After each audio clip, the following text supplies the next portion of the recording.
Hey, my friends, and welcome into a Water Break Wednesday presented by Crown Royal. I'm Drew Dougherty with my good friend Deepi Sidhu, and we're here to answer your questions about the Texans, about life.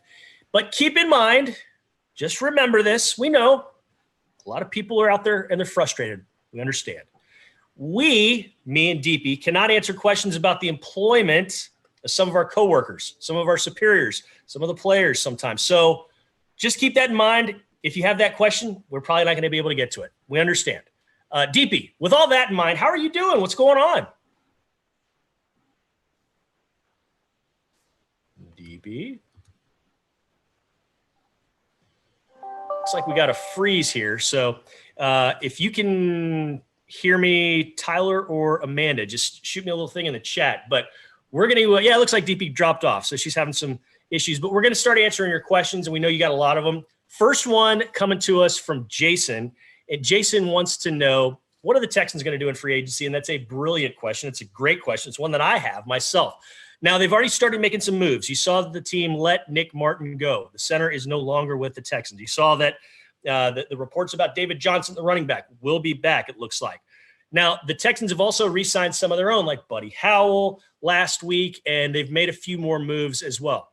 There's been some rumblings that next week, across the NFL, I saw the word massacre as far as teams getting rid of players, cutting veterans. Perhaps that comes to the fore. It happens every year to a degree, but I don't know that we've termed it a massacre in years past. The salary cap has changed quite a bit, so we'll see. But I know the Texans are going to sign some guys. I know that they're going to be active in the free agent market. I don't know that, and I don't anticipate it being in those first few days. The Texans have really never been that type of team to make a huge splash, aside from the year they signed Tyrann Mathieu, and aside from the year they signed Brock Osweiler and Lamar Miller on the same day. Other than that, they've been pretty quiet, and they've waited, and they've kind of taken their time as far as getting in on the free agent market. So I don't think next week you're going to see a whole lot, and maybe not in the week and a half after, but the Texans will make some moves. There will be many, many new faces on this team because that's the reality of the NFL, and that's what happens on a yearly basis. William, how's this one? How's the draft process different than last year? Well, first things first, you have a new general manager in Nick Caserio, but league-wide, last week was typically the week of the combine. Didn't have a combine because of COVID-19. So when players go through their pro days at their college campus, that's really of much more significance for them as far as proving who they are, as far as, physical testing and whatnot. And then they've got the medical exams that they're still kind of figuring out how they're going to do, but it's probably going to be in about a month at a few different locations where, team physicians have worked things out, and they've got doctors that can supervise things and kind of get the MRIs and the x-rays and all that other stuff done that typically happens at the combine in Indianapolis. So those are the two main things. No combine, and the Texans have a new general manager, but we've seen that he's been active, and he is a guy who over the years, he worked in New England for 20 years.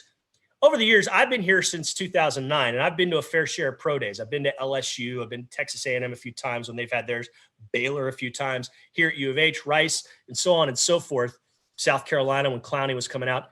And one constant with all of those pro days was you almost always saw Nick Caserio there representing the Patriots. And many of those times, you saw him running the drills. You got to remember, this guy was a college quarterback, so he could throw the ball to receivers. He could throw the ball to tight ends and running backs and kind of get drills done. It's obviously not the same as having throws come to you from an NFL quarterback, but there's a regularity there. And he was a guy that was very, very involved and, right up close and personal with a lot of these prospects. And he saw some things and probably was able to pick up on some things that he liked and did not like about guys over the years. Don't know how involved he will be to that degree this year at pro days, but he's been a constant at him for the last 2 decades. And that's something that, bears mentioning and needs to be remembered when you're talking about Nick Caserio and the Houston Texans. Axel, cool name. Axel on YouTube has this. Is Kiki QT still on the team? Yes, he is. He's under contract. He had some flashes last season, did some very nice things at the end of the season when he got his opportunity, and he is under contract for the Texans next year, and looking forward to seeing his growth as he continues to get better. And I know he's excited about his growth and what he can do. He's, He's a very confident guy, and he just needs a chance.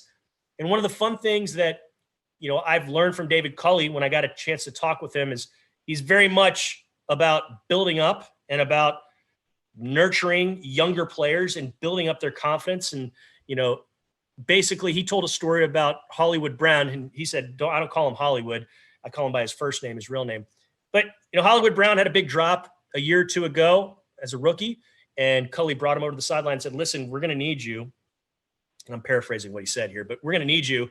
So just forget about that and make the next play. And when Brown was called upon again, he did make some big plays for that team. So Culley is going to be a very interesting guy in that regard. And I think it's going to be good for guys like Kiki QT and some of the other younger players on this team. EJ has this one. Will there be fans in the stands next year? Absolutely, yes. I think at minimum, barring some big change with the numbers as far as COVID-19 goes, you're going to see at least what we saw last year when the Texans played games after week 2, when that was the home opener against the Baltimore Ravens. Texans did not have fans in the stands for that one, but then the next time they were out there at NRG Stadium, they did have about 12 to 15,000 fans. They'd like to have more. The NFL would like to have more, but you still got to work within state guidelines. But yes, there will be fans in the stands next year, and I think there will be more fans in the stands next year, EJ. And hope you're one of them.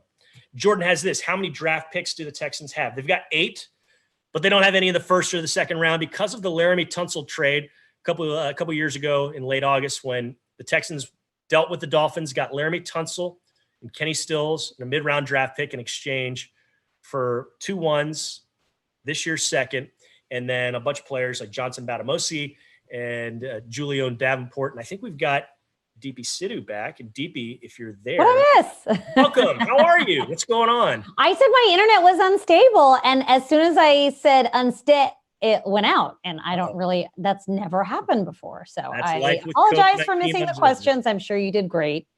Yeah, I agree with everything that I've heard so far. Yes. We were just talking about the draft picks. There's 8 of them for the Texans, none of the first or the second, but they do have 8 starting in the 3rd round. So they're going to be busy. I do think that number is going to change at some point because of what we've seen from Nick Caserio. Don't know how many higher draft picks they'll have. Don't know how many lower draft picks they'll have in addition, or if anything changes to the current setup. But I do think ultimately you'll see more. I don't think you're going to see any comp picks just because of what the Texans did in free agency last year. But yeah, fluid process. But right now they've got 8 picks, DB. I think it'll be exciting to watch. I mean, it's always with a new general manager, you're always wondering like how aggressive or not aggressive they'll be in moving up or down in rounds during the draft. So last year we only had 5 picks in the draft altogether.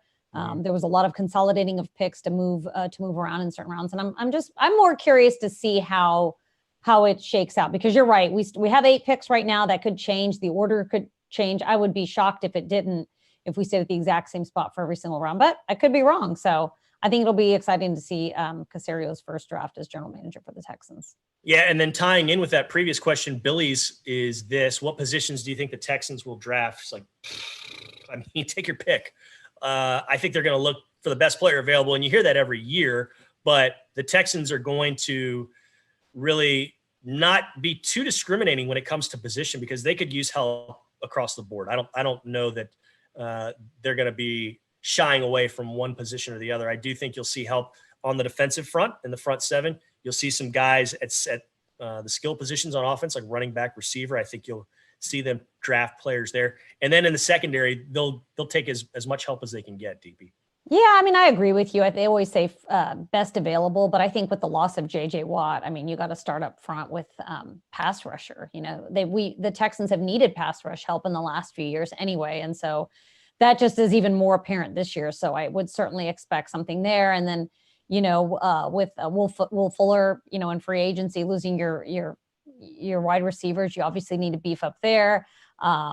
Nick Martin is no longer a Texan, so I would expect to see maybe in free agency, maybe that doesn't happen in the draft. Maybe some of these needs get addressed in free agency, but I think pass rush help. I definitely see a lot of defensive players in this year's draft. So that's kind of where I would lean. But I mean, at this point, nothing would surprise me, because I just think that, you know, there are a lot of needs, and it really just depends on what's available in round 3. It's kind of hard to predict. I think that's the that's the only, I mean, besides not having a pick in the first and second round, you just don't know what's available. 2 years ago when the Texans took Justin Reed, I mean, I think we thought we would go safety, but you know, I don't think Justin was really on anyone's radar because you really don't know who is available when the Texans pick first. I think at 67th or wherever they're picking. For sure. You're kind of throwing darts at a board if you're doing a mock draft right now for the Texans. Which you're going to do, right? You're going to do I'm doing the mock draft survey. You know, normally I do that every single year, and it starts like January 2nd or 3rd. But this year, every year, not too many draft pickers or mock drafters have more than the first round. Now there are many, but we're going to start it up probably in the next week or so, and we'll see what's out there. But I guarantee you, you're probably not going to see the same player picked twice by the Texans in a mock draft. It's going to. I think it'll be weird this year with no combine. Obviously, we still had a combine last year, so you got no combine. Yep. The pro days are really important, but they're really spread out. So some of the pro days are as late as early April. I mean, I think it's really hard to do a mock draft. Obviously, you've got the game film on all these players, but you know, I feel like everyone sort of waited for the combine to really rank all their players all together. Although the John Harris 100, he's already got his rankings out. So maybe that doesn't make a dent on anything. Maybe the mock drafts come out at the same time. I don't know, but I always enjoy seeing that, Drew. So if you do see someone with the third round, I bet you'll have some people to check it out, including myself. Kyle on YouTube asks, who is the team's starting quarterback? Well, the only quarterback under contract on the Texans right now is Deshaun Watson, so he's the starter. And then Oscar on YouTube has this, what's going to happen with Will Fuller V? Texans did not put a franchise tag on him last week. They could still transition tag him. They could sign him to a new deal. But I think Will Fuller V is probably, in all likelihood, going to hit free agency. What about you, Deepi? Yeah, I mean, I alluded to it before, but I guess it's good that you preface it, that they could still lock him up in a deal. Free agency hasn't yet started, but we're like, it's next week. So I don't see that happening in the next week. I could be wrong, but without the franchise tag, he's going to test the open market. Maybe he still signs as a Texan, but, I think right now, without seeing that franchise tag on him, I think that was sort of the next big step to working out a deal with a player. You franchise tag him, then you try to work out a long-term contract. Since we didn't see that, I mean, I would expect that he hits free agency next week. Indeed. Well, Deepi, great work as always. We'll do it again next Wednesday, and we'll make sure your internet's working. I'll send some workers over. I'm sponsored by Xfinity, so it's all good. It's all good, but I'm sorry about that. I'm sure you did great. Glad I could at least jump on the end for you. That's life in the wacky, wild times Zoom world. of COVID-19 and Zoom. So don't worry about it at all. We really appreciate Tyler Marcotte and Amanda Caffey doing the work behind the scenes to make this thing happen. It's a Water Break Wednesday presented by Crown Royal. We know we didn't get to all your questions. We understand. Some of them we just are not allowed to answer. But we appreciate you caring. We appreciate you sending those questions in. We appreciate you watching. We thank you so much. We'll do this again, like we said, around the middle of the day next week on Wednesday. DB, what's going on? I have one more thing to say. Free agency is not next week. It's in 2 weeks. 2 weeks, yeah. But I knew that. We're almost there. Yeah, we're almost there. It's March, so we're right there. Yeah, when the March 1 happens on the calendar, that's kind of like free agency season started. Yeah. So but we appreciate you sending in all those questions. Until next time, go Texans.